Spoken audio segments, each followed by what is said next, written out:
You had Dave East in the video, man. Yeah, man, that was a dope experience. That's dope. Talk to me about that, man. How'd you work that out? That where his stores at is 4 blocks away from where I basically grew up at in Harlem. My grandmother's building is on 149. Okay, so I was assuming you were born and raised in East. Nah, bring it back a little bit. I was born and raised in East Boston. Okay, but I always been locked up. When have I ever been out in East Boston? Right, that 1 year of my life. But before I started getting in trouble, I was living in New York. So before I even started going to school, I started going to school out here. But I would have grew up out there, but the reason I didn't was because my mom left my dad. My dad's from New York. Gotcha. He's from Harlem, you know what I'm saying? Okay. So once they broke up, it brought me to Boston, you know what I'm saying? Gotcha. So who were some of your rap influences, like growing up? Who were some of your inspirations or your favorite? Definitely Kiss, #1. Jada? Yeah, Gotcha. absolutely, you know what I'm saying? Growing up listening to D-Block, LOX, Rough Riders. Yep.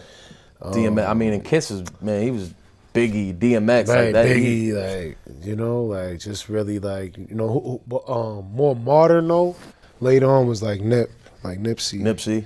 Like, before he died and stuff, you know, like, this stuff. Even though, like, I kind of, West Coast flow kind of makes me, like, I don't always rock with West Coast flow all the time. Like, it's just not my swag. I'm an East Coast type nigga, but with him, it was more just what he was doing outside the music that made me inspired of what he do. Like, I got his face tattooed on me. Like, I fuck with that. And that's dope. You know, that's the thing about, I feel like, the social media era is a lot of times that you don't even necessarily have to be a fan of, like, the person's music. Right. You're just a fan of the person, what they do. And that's really kind of the #1 thing, is to kind of build that image, you know what I mean? That personal brand. More so than, you know, because people will follow you just for that, and that's what's kind of cool about social media. How do you feel about social media? Because it could go both ways. It's like a double-edged sword. When I first got on social, so I got a vlog too. I got like a little vlog I be doing on my 12, and I'm bro, tell you that should be wrecked.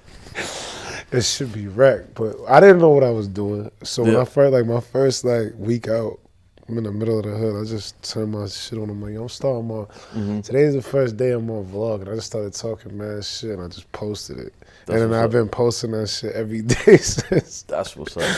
So, like, so I was always, like, I was big on, like, exposing people. Okay. Like rats and like bitch ass niggas and shit. like locally? Yeah, or like your locally, not like so them too.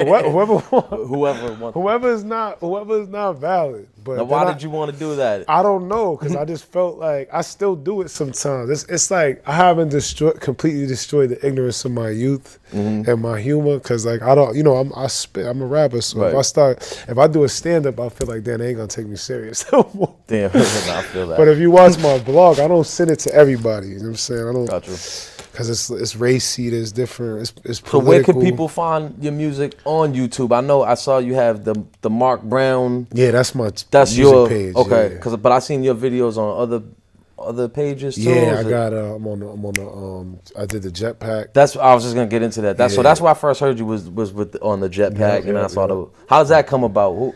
The dude that shoots it, he was in the Max. He was. Yeah, I didn't even know that. I met him there, and I'm like, oh shit. Okay, so shout out Jetpack TV. Yeah, I didn't even know that. He's from Lowell, man. He's from Lowell, Mass. That's what's up. Yeah, I started to see a few people on there, and that's he's about to start posting again real soon. Tap in.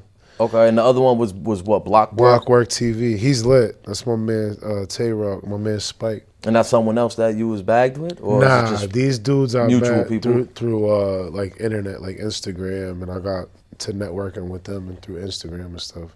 Now, with your music, you got a team, or is you doing all this pretty much dolo? I got a team. Okay. I'm gonna say I got a team. It's called 43 AD. Shout out my man Day Heat, man.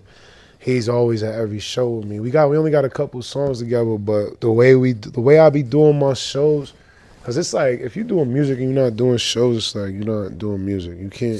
You gotta be intimate with your fans. Like you gotta be there and you gotta pop out, cause it's all about who's popping out and showing support and being outside, so they can see you.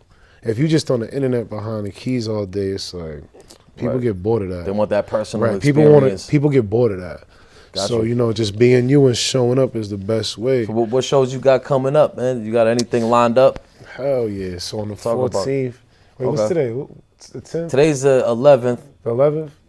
So 14th. On Thursday, I'm opening up. I'll probably go right before this dude too. You ever heard of the Coochie Man? YNJ? I don't think so. He's lit. He's lit. But anyway, maybe. We doing that show, but there's a lot of people coming out. Okay, so hopefully I'm gonna try to get this out before it's then. It's on the 14th. On the 14th. All right. And where's that at? It's at Mangoes. And that's Rhode Island. Yep. I'm the man in Rhode Island. Shout out to Mangoes. Shout out to Voss too. Man. You go out to Mangoes a lot? Yeah, that's my spot. Every time I grab the mic, be like, "This is my shit." They be like, "Yes, it is." That's my shit. Okay, now talk to me about you got a new project out. You got something you working on. Yeah, what's the latest thing you're pushing? I know you got some videos. I got stuff going on. So right now I got this tape. It's called Not a Scratch. Not a Scratch. It's 14 tracks. It's gonna be my EP and shit. Is that the one that's on YouTube? No. This is coming out on all plats. Okay. I'm putting this shit on everything.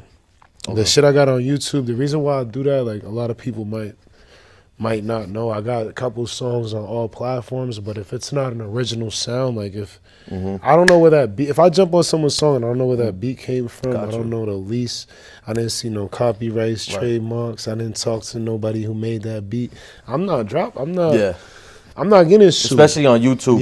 Yeah. Nah, they will so mess YouTube's different. You could drop certain things, but you could take a free beat and drop it on YouTube, but you can't take a free beat without contacting the person who made that beat and putting it on all platforms, because they're still gonna get their credentials off that. You say you can make a hit song on someone else's beat. Elvis Beats is getting paid. Right. Costfinger is getting paid. You know what I'm saying? Like, so you got to be careful about what you're doing with certain beats and shit. Got you. So if my beat dude makes me a beat pack and I do a mixtape to his beats, I'm dropping it on all platforms. So I'm dropping like my real first EP on all platforms, and I'm trying to get it out before my son. I got a son coming, baby shower and shit. Congratulations. So thanks, man. So hopefully before, like by the first month, like by January in the new year, it should be dropped. Yeah, be on the lookout for that. Not a Scratch, man. Mort Beazy in the house.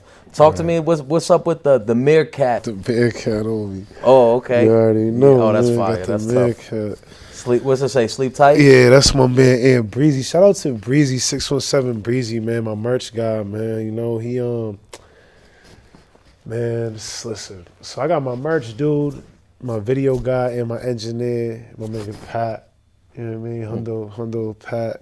All in the same hood, all in the same block. Everything I do it right from my block, right from the headquarters. So when I say I'm trying to put, I push this with that meerkat shit. It's like this. When I first got out, I was like, yo, the mayor's back. I used to call myself the mayor of East Boston, right? But then I found out there was really there was really somebody named the mayor in this rap shit. So I'm like, yo, hold up. Let me not get sued. So I switched it up. Instead of the meerkat, the mayor's back. I used to be like, the mayor's back. And then one day I was like, yo, the meerkat. I'm like, oh, I'm the meerkat. Then they was like, yo, there's really a meerkat? That's an animal. I'm like, get the fuck out of here. So I'm like, what? And then I see it, and I just was like, yo. I just started pushing that shit. And now that shit's turned into something, I like that. It's original, too. I like that. Yeah, it's turned into something. You got a moment when they see you down